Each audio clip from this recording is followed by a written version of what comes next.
Okay, this is a tweening tutorial for Krita 5.2.6.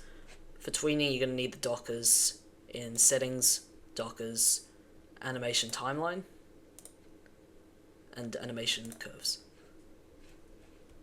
If I'm going to move something, then I need to apply a transform mask to it. What a transform mask is basically an offset to the layer or the group. So, right click, add transform mask. Once I do this, I can view the transform mask in animation curves. So, scroll down on this just to zoom out, and I'll go to frame 0. To start, I can add a keyframe, and this will create a keyframe on frame 0 with all these properties. I'm going to create another keyframe on frame 24 because this is where I'm going to move it to. And then, if you need to reset this at any point, you're going to create another keyframe at the point you want it to be reset. So, let's say I wanted this to move until frame 24, and then reset to its original position on frame 25. I'd put another keyframe here. And then, I would make the one on frame 24 constant. So, a hold. Frame resetting is not needed. It's only needed when you're switching scenes or you're about to do another transform using the same mask. This is because you don't want the offset from the previous animation also applied to your new animation. So to actually do the transform, I'm going to only change frame 24. Make sure you have the transform mask selected when you're doing the transform. I'll just have it move like slightly over here. And I'll just show you what that looks like. That's just a linear move. And you can see how it resets on frame 25. Here's how to copy keyframes. There are two ways to copy keyframes. One, let's say you forgot to add a reset keyframe and you wanted to put one here. Let's just remove this. Double click the keyframe with the position that you want. So double click any of these circles. And then to copy the keyframe, I have it set as Control-Shift-C. And then I put it Control-Shift-V here. However, I don't think that's a default keybind. So set this yourself, copy keyframes, cut keyframes, paste keyframes. The second way to copy keyframes is using the animation timeline. So let's do the same thing, where I delete this one because I forgot to set it or something. And this is simply holding Control, grabbing this, and moving it over here. So the exact same effect is achieved. Other miscellaneous things about control masks.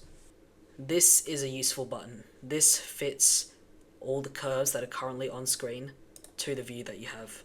Additionally, most of these are not going to show unless you hide everything else. Right now, you can see that the only thing I've changed is position X because he's moving this way. If I wanted to just see one curve, I have to manually deselect every single other one of them. Which is annoying, but that's how it works. Now I can only see the position X curve. The reason you want to do this is because sometimes curves will overlap with each other. Now, there are two other modes of transform apart from linear. That is Bezier curves and hold. By default, every movement is going to be linear. To set a keyframe as Bezier or hold, you're going to click the property, or if you want to apply to every property, double click, and then press on this. Now, this keyframe has Bezier handles, which I can use to adjust the interpolation. Let's say I wanted this to be faster at the end. I grab this, and you can see I'm adjusting the red curve. So now it looks like this. Important note, you can't copy curves across properties. So if I wanted the one that I put on transform X to also be on something like rotation Z or transform Y, I can't do that. You have to redo it manually. A hold keyframe, on the other hand, just holds the position until the next changed frame. So if I wanted to set this to hold instead, again, double click this, set it to hold. And now you can see the position holds until it changes on frame 24, where it then immediately resets the original position on frame 25. What if you wanted one object to move while another object that it's attached to is also moving? Let's say I wanted to move this arm while also the entire body is moving, as is right now. Okay. If I want to do that, then the arm and the body have to be in the same group. So you can see right now I've got object 2, the arm, and object 1, the body, in group 1. And they are controlled by this transform mask.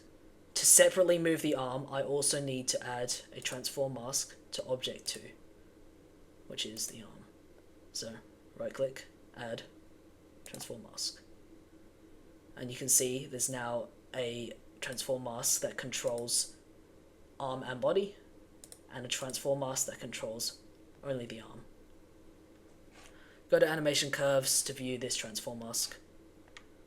I'm also going to make it move from frame 0 to frame 24, and I want it to reset to its original position on frame 25. So I'm just going to set this as hold, and the other two are linear by default. It's important to note that when you're doing this kind of parented transform, you always transform the parent first and then the child layer.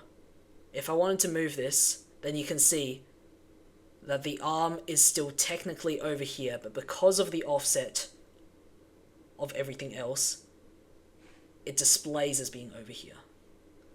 So if I moved this, it would be the exact same thing. So let's say I wanted to just rotate it. This is the equivalent of having the origin there. I wanted to rotate it like that. Or this. Maybe this.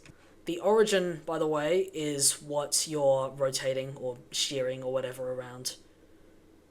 So if I put it in the middle, it would rotate around that. Down here, around that. So now the arm also moves while the body's moving. However, if this offset bothers you, you can, while you're trying to move this, hide the parent transform mask so that it's in the correct place. So now I can just transform this like normal. And when you're done doing this, just put the transform mask back.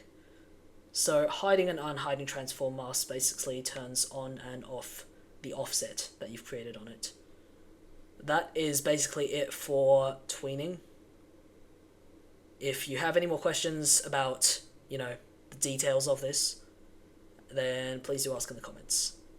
Thank you.